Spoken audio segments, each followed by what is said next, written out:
Well, hello there. How is everyone? You amazing, beautiful, wonderful people. It is Tuesday. Tuesday? Is it Tuesday? Is it Tuesday?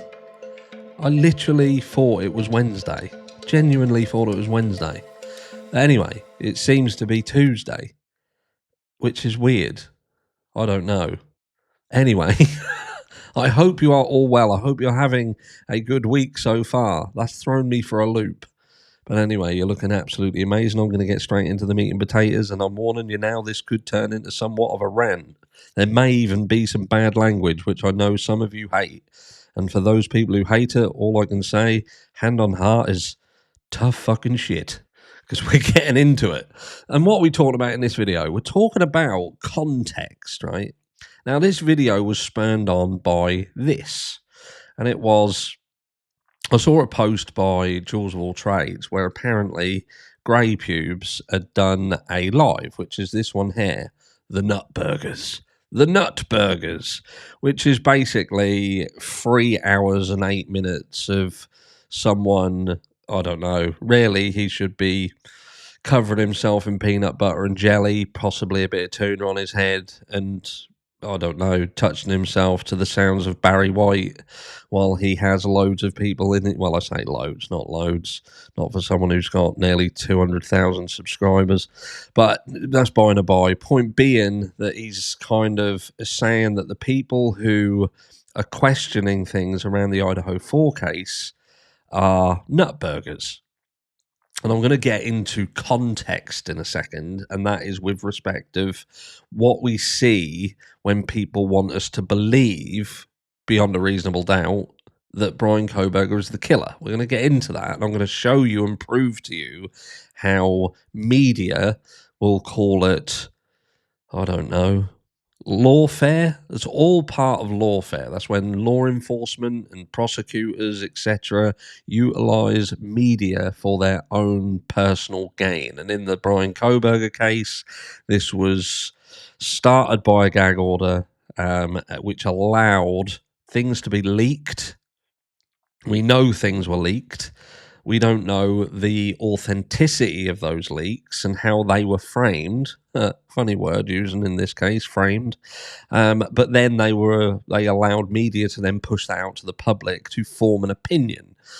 And Grey Pubes here is a clear example of a lot of people who are in the anti-burger camp, shall we say. They're the people who have succumbed to the fact that Bryan Kohberger is guilty of this crime, and that's it. There's nothing else to say here. But the funny thing is, like myself, so this isn't a criticism on the content, but as you can see here with Grey Pubes, his videos, his lives are Idaho 4. You know, if you look at, you know, his big videos, they're Idaho 4. Yes, he's done something here which didn't go beyond 3,500 views. There might be a little bit more in the background, but when he does Idaho 4, it's 39,000 views. We'll click on his actual channel, we'll go to videos, and it's Idaho 4, Idaho 4, Idaho 4, Idaho 4, with half-decent numbers, relatively the same as mine in terms of how many views he's getting. So it shows that there's still an audience out there. There is still a community that is interested in this crime. And you can see, for somebody who he believes is guilty, Bryan Kohberger did it. This is a slam dunk. If you question anything with respect of Bryan Kohberger's guilt and you're a NUTBERGER, was it NUTBERGER? I can't remember. He is like me, and that is that the vast majority of his videos are Idaho 4 orientated. Literally every single video is Idaho 4. We've got Delphi here, which was a month ago, where it failed to breach 1,200 views. So again, he's got another one here, Austin Drummond. But the vast majority, you'll see the disparity between views. Again, I see the same thing. So he is still talking about the Idaho 4 case. And this is someone who believes the case is over. For him, this is done. This is a done deal. The person who did the crime is finished. So why are you fucking still talking about it? If you believe it's done, it's over. Bryan Kohberger did the crime. He's been caught. He's got found. What the fucking else is there to talk about? What is there else to talk about?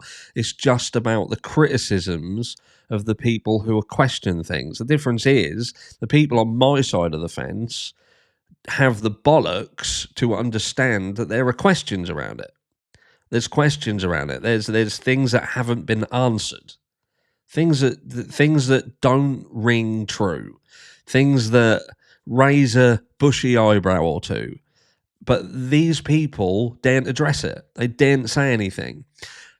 So as part 2 of this video approaches, because I don't have any more time for this individual, someone who, again, is utilising a case that they technically believe is over to continue getting paid. Which I'm not criticising the business model. I'm just saying it's a bit disingenuous to say that the case is over, it's done, calling out people who believe it's not, while you simultaneously continue to churn out the amount of videos you do because you get paid on it. And look, it is what it is. It is. I'm not criticising the business model. I'm criticising the authenticity behind your ideology. Because for me, if this was over, if you was a truly solid person, you wouldn't drag it out anymore. Because you'd be like, well, there's no point. It's done. What else is there fucking to talk about? What else is there to talk about? But there you go. But if we go over to here, right, what you have to think is why people believe that Bryan Kohberger is the killer and they don't want to question it.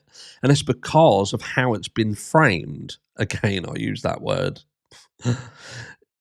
The media and channels like Grey Pubes and many others around this kind of this niche have framed Bryan Kohberger in a way that paints him out to be a monster.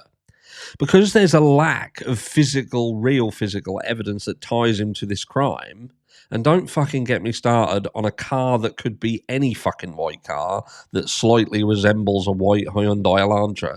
We know that there's an abundance of white Hyundai Elantras around. We also know that car, you can't look at it and say definitively, oh yeah, that's definitely a 2015 white Hyundai Elantra. You just can't. And if you think you can, or you're going to turn around and say, yes, you can, then you're lying to yourself. The only thing that ties Bryan Kohberger to this crime is a knife sheath. That is the only thing that ties him to it. The gift, the silver plated, wrapped in a bow gift. That's what ties him to this crime. Nothing else. And again, I go down the route of, if you do not believe that law enforcement have never, ever, ever planted evidence in order to obtain a conviction, and that an individual won't plead guilty to avoid the death penalty or avoid other things like potential effect and harm on their families, then again, you're sticking your head in your own ass and ignoring many, many things that have happened over the decades before this. But look at these pictures, right? These were on Reddit. They were shared by TishC521. And these are pictures of Bryan Kohberger.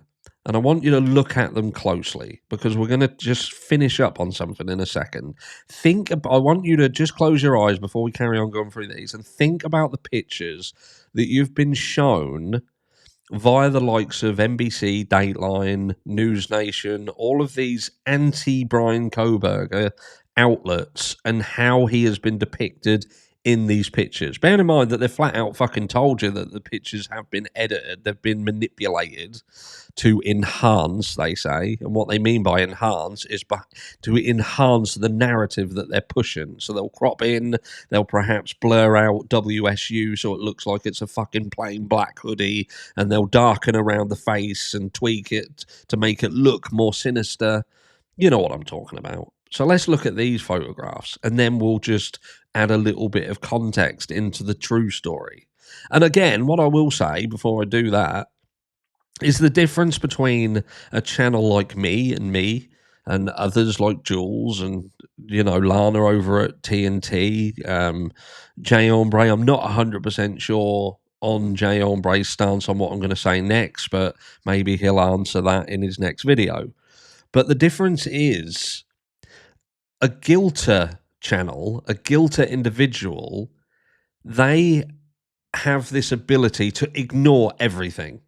Any single fucking thing that exists that could lead to questioning anything whatsoever. They have this ability to just see through it and be like, it doesn't exist. It's not there.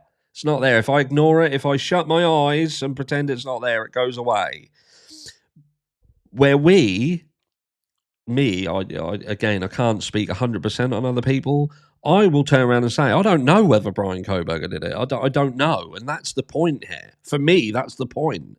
The point is I don't know. And I feel that if someone is to be executed or lose their civil liberties, lose their freedom, the very things, the fundamental things that are given to them, to have them taken away, stripped away, there shouldn't be any doubt. There shouldn't be any questions. And I don't believe that in the Idaho 4 case that has been satisfied. Just because Bryan Kohberger, someone who has been proven to have learning difficulties, to have issues that would lead him to look at things in a different way, perhaps feel and be affected by things in a different way, he's turned around and said, I did this crime, while being absolutely respectful, even up to the point where he is asked whether he wants to give a comment back to those that stood in front of him and shat on him, which I understand why they would. I get that. I'm not criticising them for doing what they did. But to that point, he doesn't ignore them. He doesn't just go completely fucking silent. He respectfully declines. He said, I respectfully declines. He treat Judge Hitler with the utmost respect. Absolutely. He composed himself and he acted in a very professional manner. The only people who have ever criticized Bryan Kohberger are the fucking students, the people around the university. Fuck me. Oh, he must be bad if the students are saying that he fucking marked them harshly. Get over your fucking self. Do you know what I mean? But again, I don't know. He could be a monster. He could have been involved in this, but someone else was involved in it. There are many, many things that raise questions, and the questions that are being ignored by the guilty side of the community. They are ignoring issues, and they're doing it with their eyes wide open. But let's get back to context. So you've shut your eyes and you've looked at these pictures. So we get back to these. This is pictures of Bryan Kohberger. This picture here. We have another picture here. What do you notice? Hiking, out and about, backpack on, out in the open, smiling, happy, smiling. Now, go and fucking look at the Grey Pubes video and how they're saying about his tenseness in his face. Oh, the paleness of it. Paleness is... You dumb fucks. Again, outside, in the fresh air, outdoorsy person, looking down at the camera. He has got dark eyes because he's got that prominent brow and the dark eyes, which if I saw him staring at me, if I'd walked out of my room after hearing fucking noises and screamings and dog bark and I looked into them fucking eyes, mate, I wouldn't forget them eyes. Wouldn't forget them. Oh, look, smiling and thumbs up. Smiling, thumbs up. Big old eyes. But again, taking a selfie, likes taking pictures. This one they've ripped the piss out of because obviously it looks like he's probably, I would probably say he's done this on purpose. This is almost like he's looking at the camera and looking at that and he's uploading it as if to say, what the fuck, these don't fit kind of thing. Do you know what I mean? He's probably acutely aware of what is going on there. I think that was purposeful. In my opinion, this is almost the look on his face is what the fuck. So, do you know what I mean? Again, I'm speculating, but that to me is potential. And then we go here, another picture where he's just, you know, looking, taking pictures. This is an ABC picture. Again, the WSU black hoodie down, just again takes a selfie. And then we've got this one, thumbs up, smiling, earphones.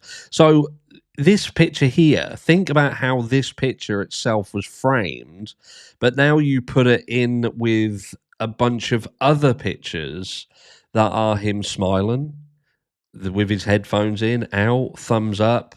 You know, this is, again, a regular occurrence. This is something that he does. He takes selfies. He takes selfies of himself with his fucking thumbs up that are I don't know whether he's sending them to his mum, whether he's sending them to his dad. And then we have pictures of him being taken by other people. And you can see this he is involved. He's engrossed in what he's doing. This is work now. You know, he's looking at this intently. You know, another picture here. Then we go back to when he had the weight on, when he first lost the weight. And then another picture that was taken by, I believe this was his friend's sister. Just a normal picture and him looking normal.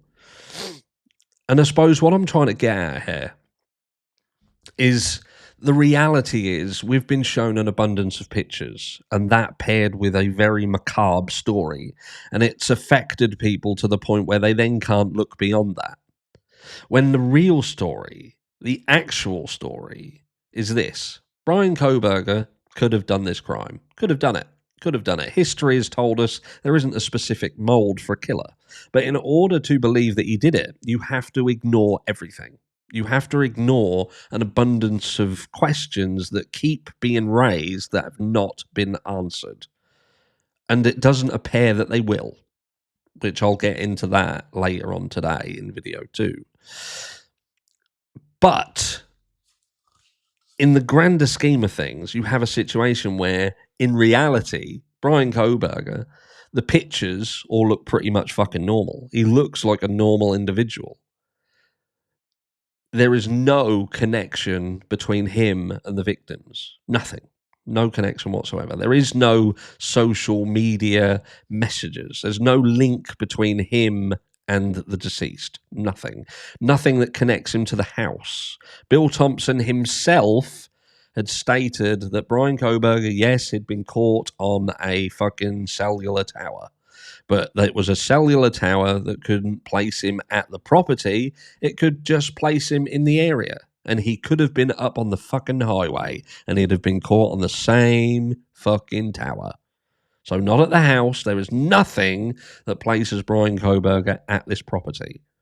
At no point, not even during the crimes, is Bryan Kohberger placed at the property, except on a video that is questionable. If you're someone who's willing to question the things that reside within that footage. And that's the truth. Bill Thompson said it himself. Nothing. There is no connection. We have nothing that connects him to this house, to these individuals. We have no motive. We have nothing. And we have to ignore blood DNA at the scene. We have to ignore everything. Every single other weird thing around this. 8-hour time delays. The fact that it would appear that this crime scene, elements of it had been cleaned or changed.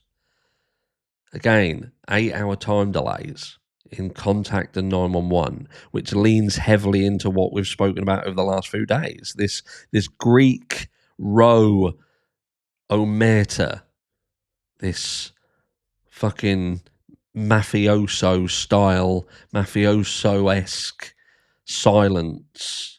An earlier frat boy fight that nearly resulted in parents coming over, but they didn't. There's a lot of things that don't make sense. Did Bryan do it? Who fucking knows? But what I will say, abso-fucking-lutely say, and that is as aforementioned earlier on in this video, if you're going to take someone's civil liberties away, you're going to lock them in a box for the rest of their life until they come out in a box, then at the very, very least, the public should be satisfied that that individual deserves to be there, and it should be shown. They couldn't even ask him as part of his deal. If he went to them and wanted to deal, why the fuck wouldn't they leverage that opportunity to at least ask him where the fucking knife was? Make that make sense. Love you all. I'll catch you all in the next one. Mwah.